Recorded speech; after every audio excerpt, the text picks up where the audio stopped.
The dawn of a new economic era arrived quietly yesterday morning in Tokyo without any public fanfare or widespread media coverage.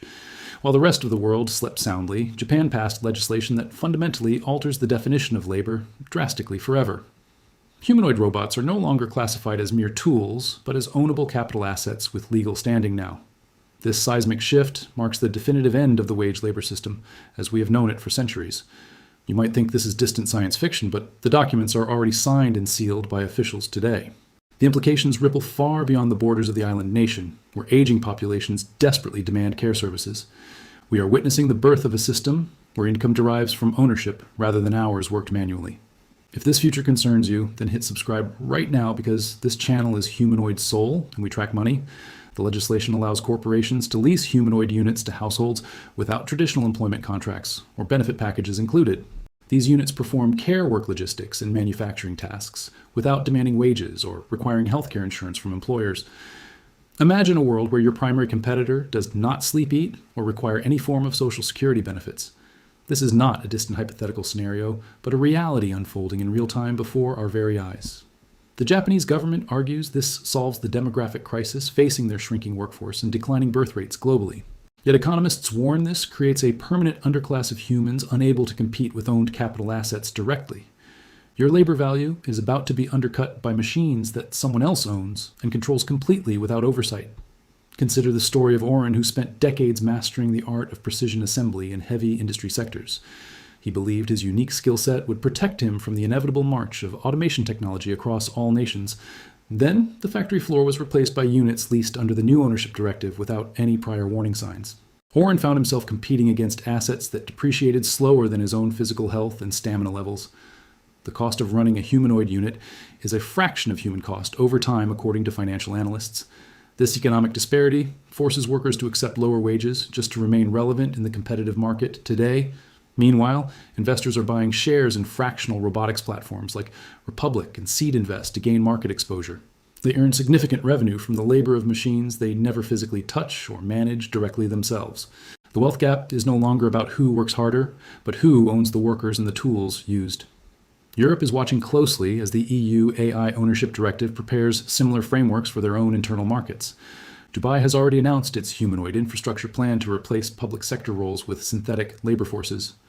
The United States labor displacement reports show a sharp decline in manual service jobs across all industry sectors. We are moving toward a society where capital ownership is the only viable income source for basic survival. Human time is becoming too expensive compared to the efficiency of owned synthetic labor and complex algorithms. Vesper works in logistics and sees her hours cut every single quarter due to budget reallocations constantly. Her manager explains that the budget now favors leasing units over hiring staff for long-term operational roles. She cannot afford to buy into the robotic platforms that are replacing her livelihood and income stream entirely. This creates a cycle where the wealthy own the means of production entirely without human intervention needed. The poor are left selling their diminishing human effort at decreasing rates in a saturated labor market. Ownership is the new currency, and labor is becoming a deprecated asset class in modern economics books. Think about how your retirement plan relies heavily on the value of human work and productivity rates.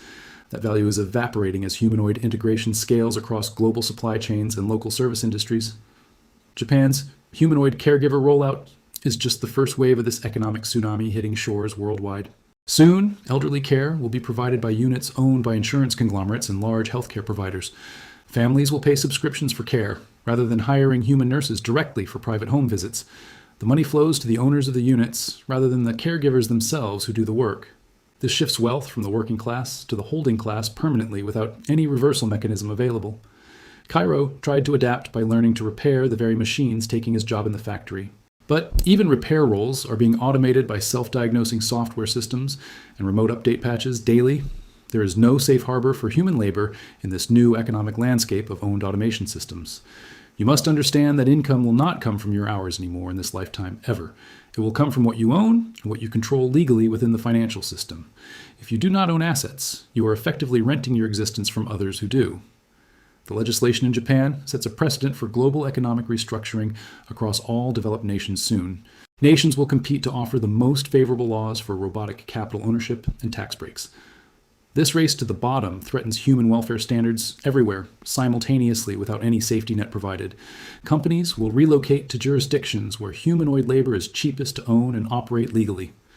Human workers will be priced out of markets they once dominated completely through skill and experience. We are seeing the decoupling of economic productivity from human consumption and spending power globally. Machines produce goods, but they do not buy them with wages or salaries from employers. This leads to a crisis of demand unless universal basic income is implemented by governments quickly. Yet current policies focus on incentivizing ownership rather than protecting workers from displacement risks. The elite are positioning themselves to collect rent on all economic activity generated by machines. Your paycheck is becoming obsolete in the face of capital depreciation schedules and efficiency metrics. Fractional ownership allows anyone to invest, but the barriers remain high for average income earners. Most people lack the initial capital to buy into these robotic revenue streams and equity pools. The system is designed to concentrate wealth rather than distribute it broadly among the population. Oren watches his former colleagues struggle to pay rent in a gig economy that is shrinking. They drive for apps that are soon replacing drivers with autonomous fleets and navigation systems. There is no escape from the logic of efficiency driving these decisions by corporate boards. Vesper considers selling her home to buy a single humanoid unit to lease for income, but the risk is too high if the technology becomes obsolete quickly due to new models. Cairo realizes that survival depends on joining the owner class somehow before it is too late. He starts saving every penny to acquire a small stake in a platform that leases units. This is the new hustle that defines the next generation of wealth and financial stability. Traditional careers are dying, and asset accumulation is the only path forward for security. Education systems are failing to teach students about capital ownership strategies and investment vehicles. They still prepare kids for jobs that will not exist in 10 years or less. We need a fundamental rewrite of how we view economic participation and value creation. The question is no longer, what do you do, but what do you hold in portfolio? Equity and automation is the new real estate of the 21st century and beyond. Ignoring this shift means accepting a lifetime of diminishing economic power and influence. The laws being passed today will dictate your financial freedom tomorrow and for decades. Japan is the canary in the coal mine for the global economy and labor markets. Their experiment will determine the fate of labor markets worldwide and income distribution. We must demand policies that ensure humans benefit from robotic productivity and efficiency gains. Otherwise, we face a future of extreme inequality and social instability across all nations. The choice is between widespread ownership or total dependency on corporations for survival. Your future depends on understanding these mechanics before they lock you out completely. Who do you think will own the future? Because I need to know your perspective. Let me know in the comments below so we can discuss this critical topic together. The time to act is before the legislation solidifies in your region and locks you out. Do not wait until your labor is worthless to seek ownership stakes in automation platforms. If this opened your eyes, then share it with someone who needs to know today. If this opened your eyes, share it. Not for views, but for the ones still working while others own.